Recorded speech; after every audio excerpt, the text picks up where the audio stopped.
cette semaine, nous sommes à Metz en compagnie de Johan, le chef du restaurant Nouvelle Ère. Première recette de cette semaine. Donc là, je vois qu'on a du fromage et un jambon. On va faire quoi avec ça? Alors on va faire un puff bread avec une béchamel au fromage à raclette fumée et un peu de jambon Campo de Sampo.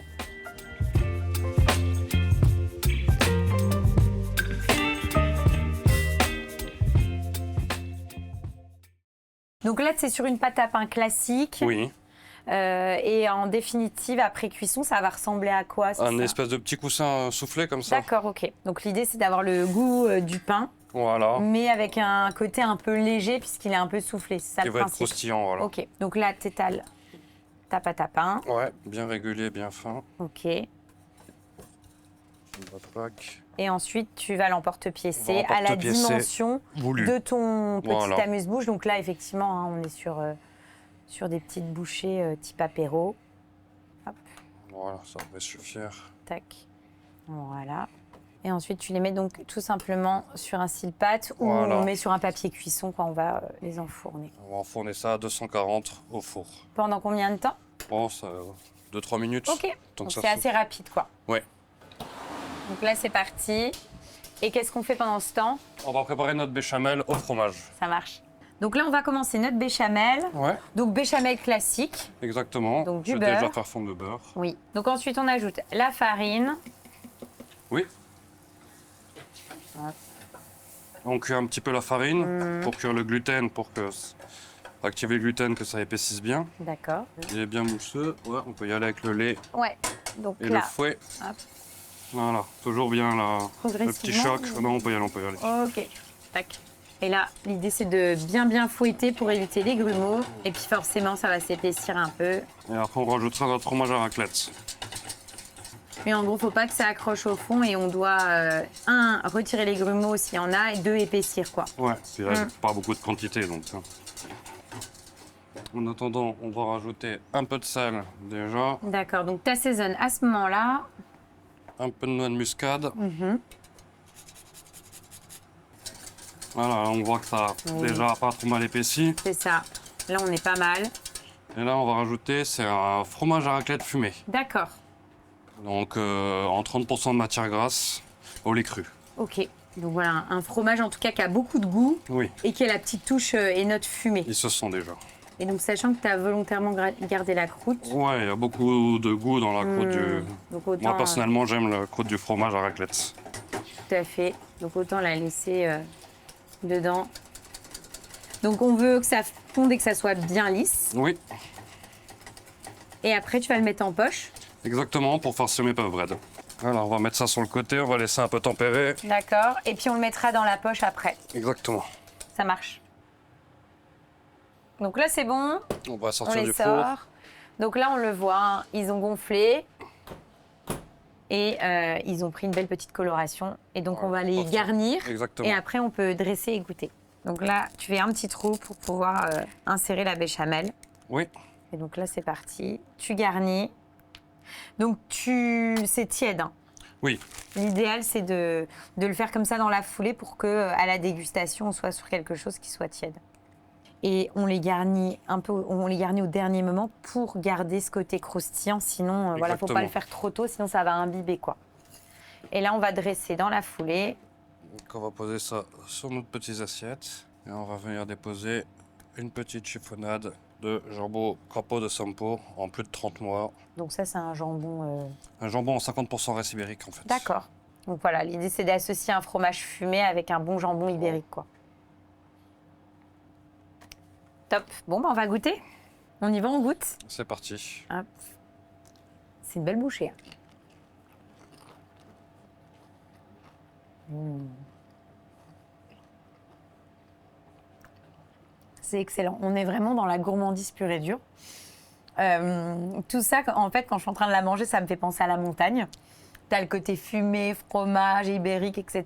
On est vraiment dans la bouchée que tu aimes manger en janvier-février, donc c'est Parfait. parfait.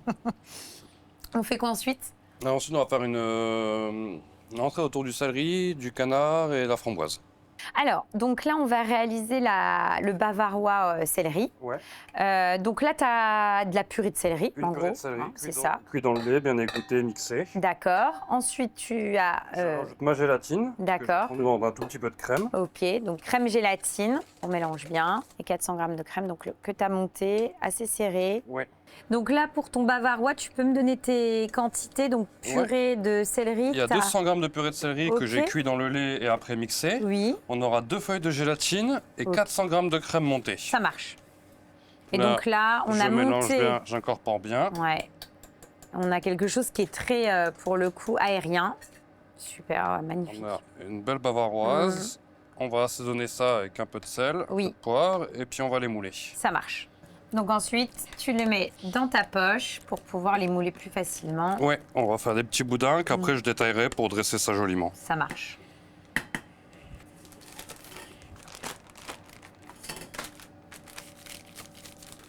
Hop là. Donc là, tu as préparé une plaque à capapé sulfurisé. Voilà, c'est ça, pour pouvoir mettre tes petits boudins. En gros, ça va être des petits boudins, hein, c'est ça. Attends, je t'aime.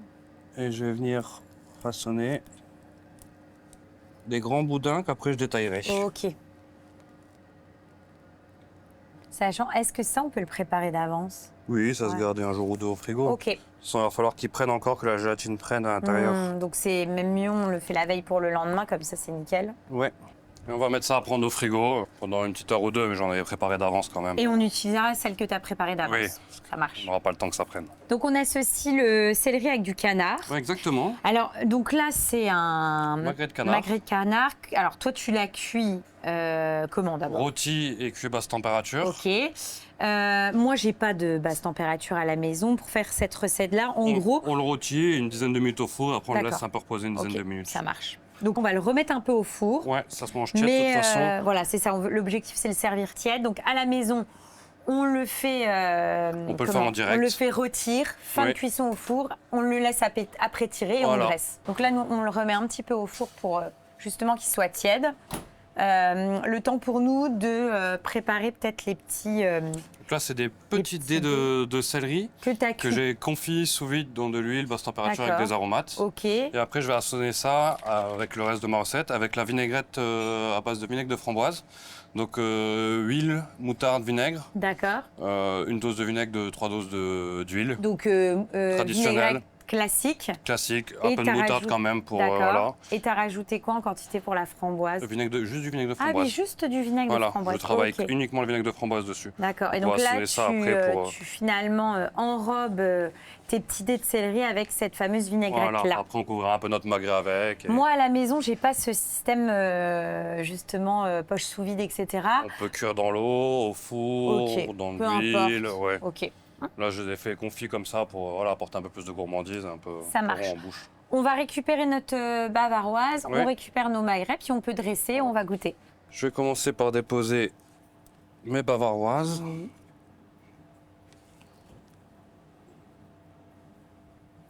C'est vrai que c'est joli. Voilà. Ça, c'est bon. Ensuite, on a notre canard. Oui. Donc, qui a été remis en température. Ouais, on va y déposer 3 morceaux. Ok. On va lui mettre une petite fleur de sel dessus. Donc, tu assaisonnes juste avant l'envoi.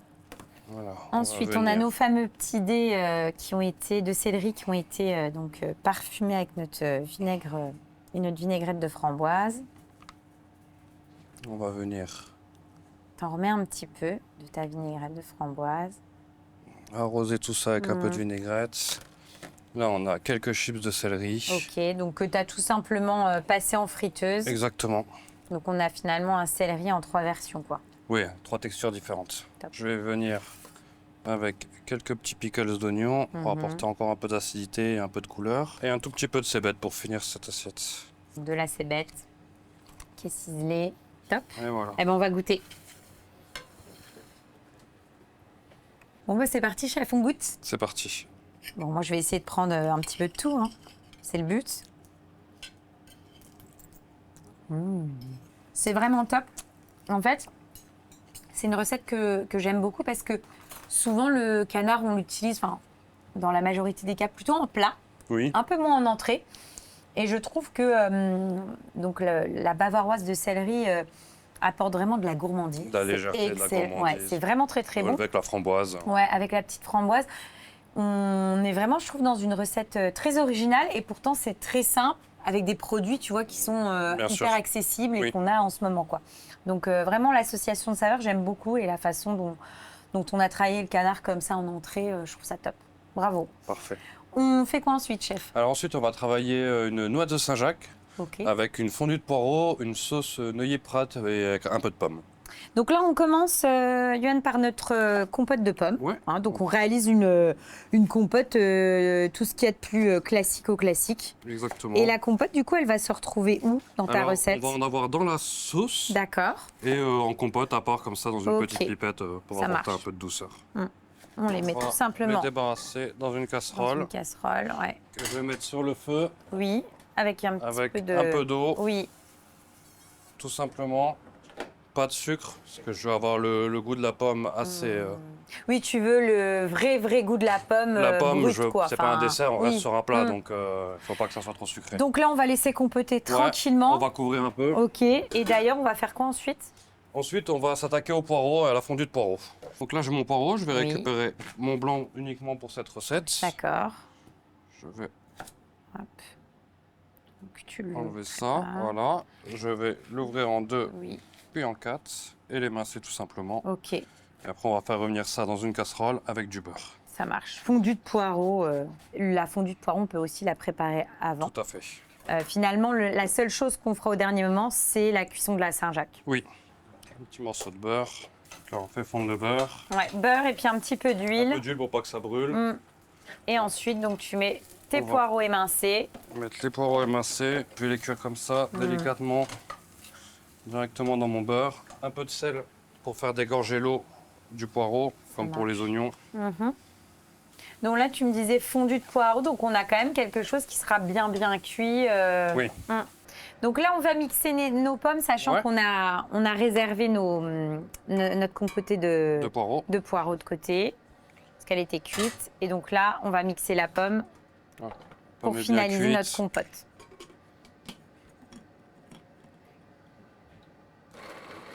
Tu veux quand même un peu de morceaux ou quelque chose quand même quelque chose d'assez lisse, oui. D'accord. Hop, donc c'est bon. Donc tu la réserves. Alors, tu vas en prélever un petit peu pour ta sauce. Exactement. Et tu m'expliqueras comment tu as réalisé ta sauce. Et le reste, ça sera au dressage. En pipette. En pipette, ça marche. Donc là, on débarrasse et puis après, on cuit nos Saint-Jacques. Et on passe au dressage. Donc là, on passe à la cuisson des Saint-Jacques. Donc tu mets de l'huile. Il faut que la poêle soit assez chaude. Hein. Ouais. Parce que l'idée, c'est qu'elle... poêle anti-adhésive aussi, c'est bien, c'est très bien pour les Saint-Jacques. Donc là, c'est parti. Donc on est sur de la belle Saint-Jacques. Oui. Pour un plat comme ça, t'en comptes combien, toi, par personne? Moi, j'en compte 5 de la taille là. 6 s'ils sont un peu plus petites. Et donc, toi, ta technique, c'est donc belle coloration de chaque côté. Exactement.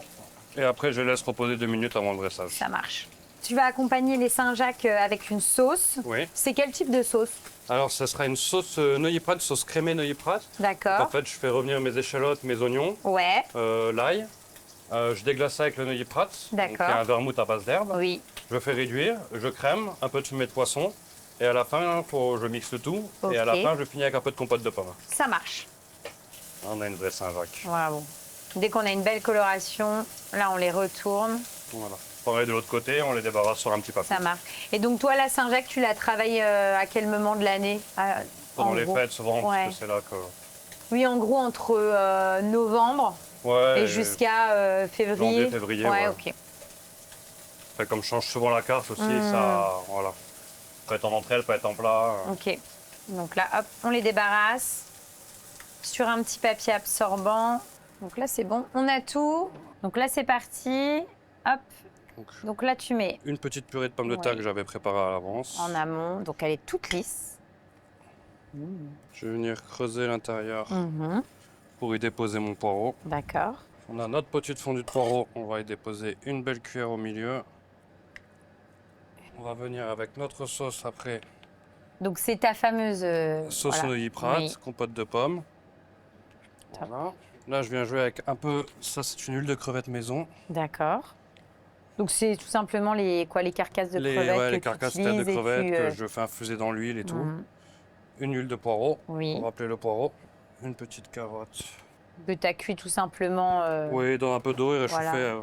au four avec un peu de Un beurre peu clarifié. glacé. Des petites courgettes. Oui. Là, j'ai des morceaux de pommes que j'ai cuits sous vide basse température à 60 degrés pendant 3-4 heures. Voilà, on va venir avec nos Saint-Jacques. On va assaisonner à la fleur de sel à la dernière minute. On va venir jouer avec nos 5 Saint-Jacques tout autour sur la purée. Oh, c'est une belle assiette. Hein. Voilà. Après ça, nous avons notre compote de pommes. D'accord. Donc la compote de pommes. Voilà, la compote de pommes. Après, je viens avec un peu de Granny Smith cru. Et tu termines avec un petit peu de Un petit peu cébette. de cébette pour rappeler le poireau. Et voilà, Magnifique. Saint-Jacques, poireau, pommes et Ça a l'air neuilly-crate. trop bon. On va goûter. Allez. C'est excellent. On est vraiment, pour moi, tu sais, dans un plat réconfortant. La petite touche voilà, de pommes, le noilly-prate, donc avec ce côté un peu noix comme ça. Un peu herbacé. Un peu, Et herbacé. le poireau. C'est vraiment divin. Bon, tes Saint-Jacques sont hyper quali. Hein. Franchement, elles sont Merci magnifiques. beaucoup. Voilà, on est sur une recette. En tout cas, si vous la faites à la maison, vous allez vous faire plaisir et vous allez faire plaisir aux convives, je peux vous le dire. Il faut m'inviter. Mais top. Franchement, voilà, toutes les premières recettes que tu as pu nous faire sont vraiment Bon, bah parfait. super. Donc, j'ai hâte de voir la suite. On va continuer. C'est quoi? Alors après, on va faire une picanha de bœuf rôti au barbecue avec courge butternut, potimarron et un pralin courge pistache. Donc là, tu coupes ta butternut Ouais, on pour va faire une purée. On va faire des dés, puis on va mettre ça à cuire. Ça marche. Hop, ça c'est bon. Donc tu la débarrasses. Ouais. Et donc après, hop, on va la mettre.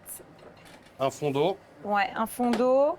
un petit peu de pâte de volaille. Ok. Et on va laisser cuire ça, pas beaucoup d'eau. Ok. Comme ça, il va Un peu cuire d'eau. tranquillement un peu mi-vapeur, mi-eau. Ok, ça marche. Voilà. Donc pour accompagner notre purée de butternut, donc tu es parti sur une Picanha de bœuf. voilà, une picanha de bœuf. C'est quoi exactement comme morceau? C'est la pointe du rhum steak. Ok. On laisse le gras dessus, Mhm. qui se mange, qui est très très bon. Donc là, toi, tu l'as déjà cuite. Je l'ai rôti déjà Oui. et cuit basse température à 51 degrés pour avoir Alors, quelque chose de bleu et le remonter marche. tranquillement en Bon, température. moi à la maison, si j'ai pas un système de basse température, tu me conseilles de la cuire comment? On va la rôtir et la passer au four à...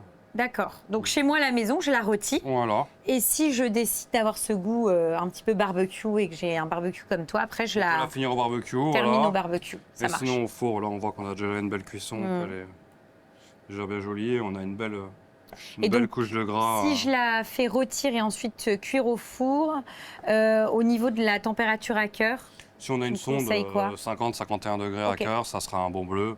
ça marche. Sinon, une bonne vingtaine de minutes au four, ça devrait être pas mal. Ok.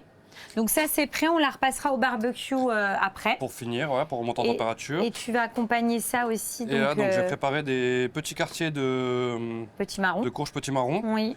que j'ai confit au four avec un peu de miel, Donc je des mets aromates, ok, du miel, je vois qu'il y a de l'ail, un petit peu de de thym. thym, voilà. Et je mets comme ça Voilà, tout un peu de simplement au sel. four. Ok, Et j'ai confit ça au four pendant 1 heure ou 2. d'accord. Donc là c'est bon, Johan, c'est cuit. Ouais. Donc ce que tu me disais, hein, t'attends que vraiment Qu'on ait toute plus de, l'eau, voilà, qu'on ait plus d'eau, ça commence ouais. vraiment à compoter. Il n'y a plus d'eau, on va avoir une purée bien lisse. Voilà. Et on va la mixer. Ouais. Tac. On va y rajouter un peu de beurre après. Ouais. Et donc là, Voilà. On va y rajouter une petite noisette de beurre et assaisonner après mixage. donc hop. Une petite noisette.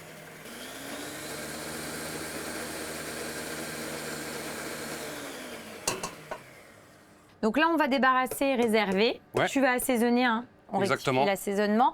Et ce qu'on va faire, c'est qu'après, on passe sur le barbecue. Oui, on va finir tout ça au barbecue. Donc là, on va passer la viande et la courge Ouais. au barbecue. On va Donc, déjà commencer avec la viande. Et la courge, ça va aller vite. D'accord. Voilà. Alors, c'est assez surprenant parce que c'est une viande, il y a beaucoup de gras. Ouais. Donc, tu le mets côté plutôt... Côté gras, ouais. et je vais fermer la ventilation pour pas qu'il D'accord. brûle, parce que ça va faire un peu de flamme à cause du gras. Ok, et On donc pourra- là, tu vas partir sur combien de temps? Donc là, on est sur un barbecue, il est à combien là? Là, on est à 250-300 Ah ouais, d'accord. degrés. Donc hein. vraiment bien chaud. Voilà. Ouais. Ah ouais. Oui, tu veux vraiment ce goût de barbecue Voilà, et le un peu- gras un peu justement fumé. est en train de tomber finalement et ça, c'est Exactement. en train de faire du feu et Voilà. c'est ce que tu recherches. Tu veux vraiment le Bah, goût. alors quand je ferme, ça fait pas le feu, c'est vraiment quand Ah, j'ouvre qu'il prend l'air. ok. Là, quand il est fermé, Ah ouais. Et en juste, fait, tu veux vraiment juste il ce bon fume. goût Voilà, de fumée, ce quoi. goût de fumée. Hmm. Exactement. C'est pour ça que j'ai pris ce genre de Hmm. barbecue. Voilà. Ah ouais, magnifique. Et donc après, tu vas quand même le mettre sur les autres faces. Ouais, je vais bien le griller de chaque côté pour bien le réchauffer. Ok. Et après, on va mettre 2 minutes aussi, rôtir un petit peu Nos courges. nos courges. Bien. Et pour accompagner ton plat, tu as prévu aussi une sauce avec? Oui, on aura le jus de viande que je prépare toutes mes semaines, Ok. mon jus de viande maison.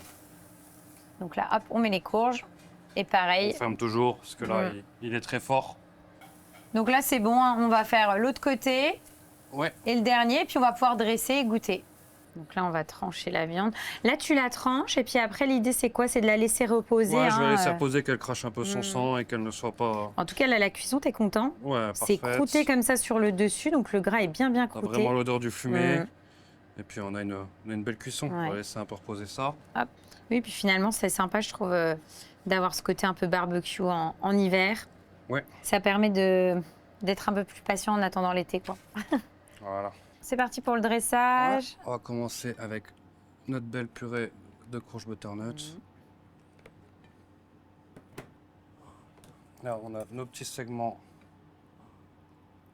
2 petits marrons. Voilà, on va venir avec notre picanha Mhm.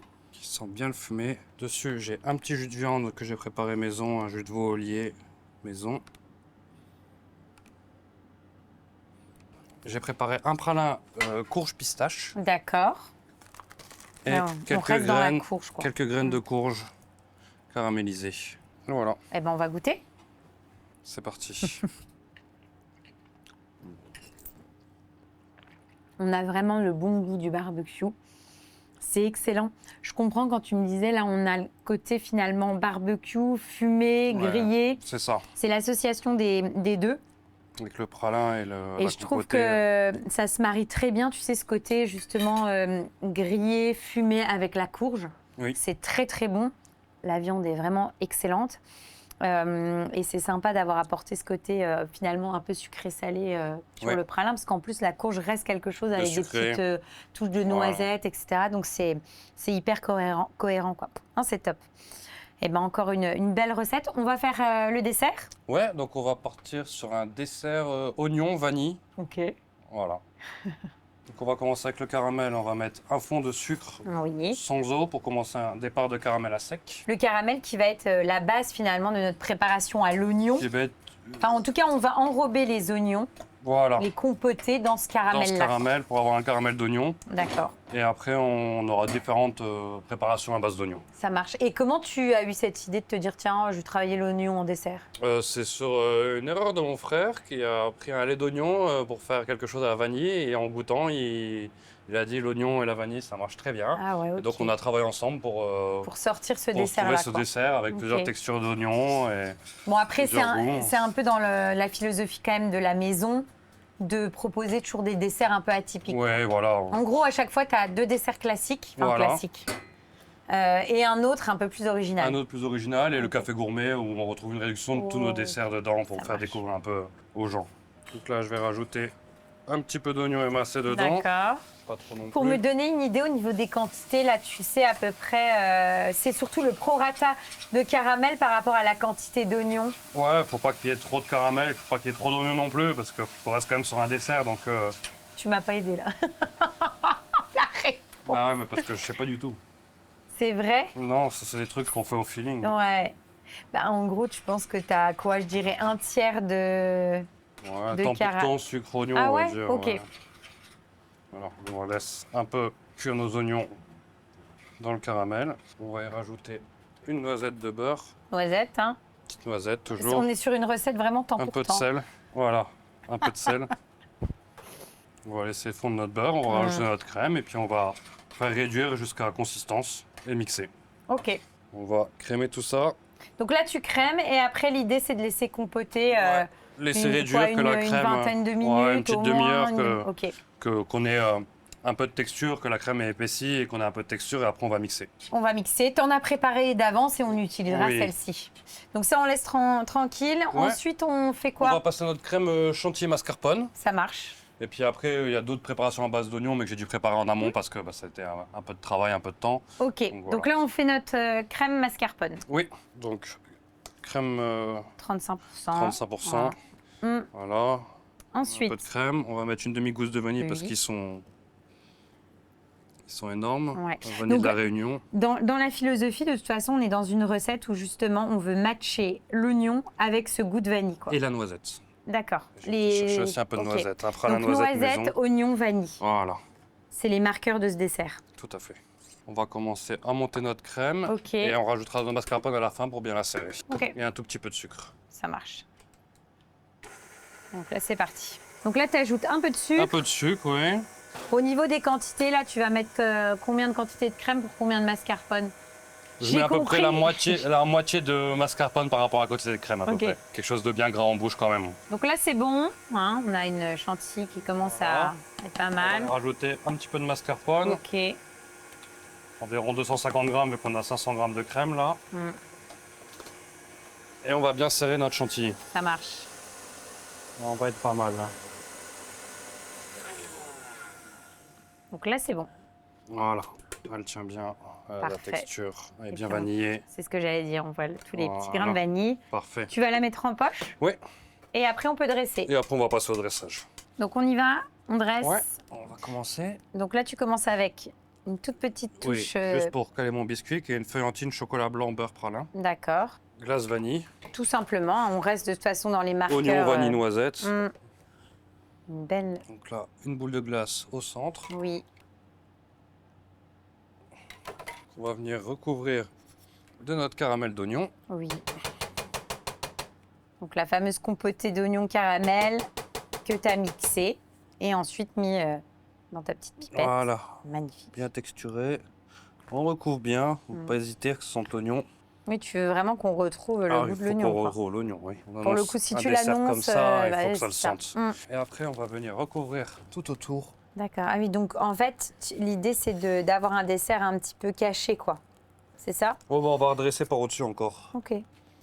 Donc là, on a nos deux petites boules avec les glaces recouvertes Ouais. avec le caramel d'oignon. Faire Ok. 5 points de caramel d'oignon autour. On va venir aussi avec le pralin noisette. D'accord. Donc ça, pralin, noisette. Ouais, donc noisette torréfiée, Oui. caramel mixé.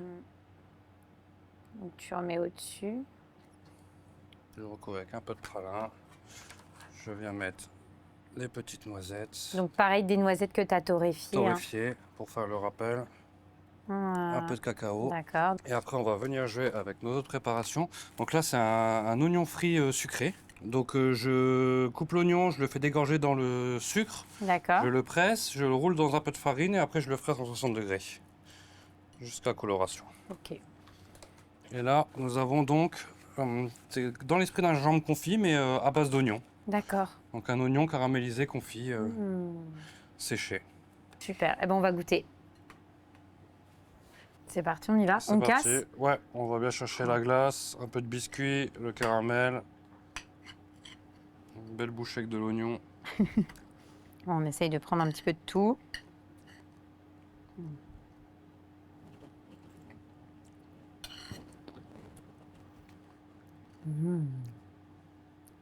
C'est trop bon. Alors, c'est vrai que pour le coup, tu sens que c'est de l'oignon, mais je trouve qu'on est sur quelque chose qui C'est très doux. ouais, qui est très doux. Caramélisé, très doux. Et franchement, j'avais peur, tu vois, que ça soit pas assez gourmand, parce que moi, je suis une grande fan de dessert. Mais c'est super bon, c'est très surprenant. Il faut rester gourmand dans un dessert. Ouais. Non, non, c'est vraiment top. Et à mon avis, je pense que si vous le faites à la maison, franchement, c'est très surprenant. Et même les amateurs comme moi de dessert qui attendent le côté vraiment gourmand, dessert, Ouais. caramel, etc., ils ne seront pas déçus. On le retrouve. Ouais. Franchement, c'est top. Dessert de saison. Ouais, belle réussite. Merci beaucoup. Merci à toi, Yoann, pour ton accueil. Hein. Avec Voilà, plaisir. on s'est régalé toute la semaine. Donc, Parfait. écoute, on reviendra l'année prochaine. Avec plaisir.